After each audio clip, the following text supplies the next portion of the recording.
Meu povo querido dessa nossa terra de Santa Catarina, tá por aí? Povo do Brasil, um abraço a todos vocês, muita força nessa caminhada.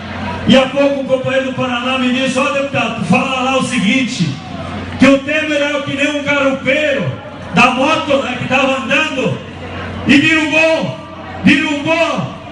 o motorista da moto e assumiu a moto. E ele não deveria estar lá de jeito nenhum. É um golpista, é um presidente ilegítimo que está lá hoje.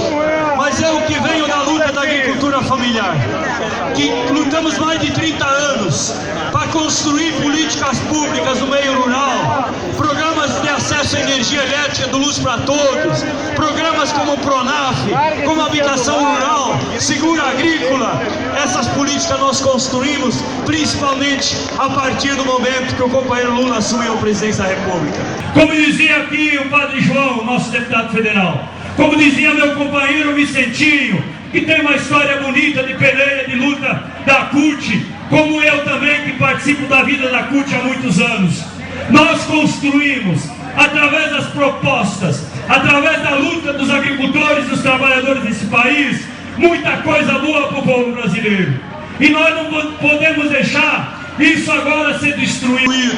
A luta da Previdência, manter a Previdência Pública, manter as leis trabalhistas de proteção aos nossos trabalhadores e trabalhadoras.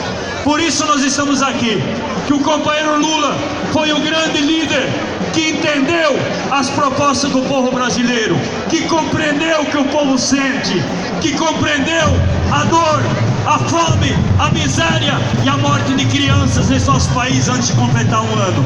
Nós fizemos a caravana da agricultura familiar com Lula e ele compreendeu a luta dos agricultores e beneficiou e construiu muitas políticas. Por isso nós estamos aqui hoje, nesse grande apoio, e dizer para o Moro que esse país não pode entrar num processo onde quem não tem voto dá direção ao país. Vai enfrentar as urnas, vai discutir com o povo e não governar quem não tem voto e quem não tem legitimidade. Por isso, companheiros e companheiros, a luta é pela democracia, a luta é contra o estado de exceção que nós vivemos nesse país nesse momento. Nós queremos sim continuar construindo política pública, construindo direitos.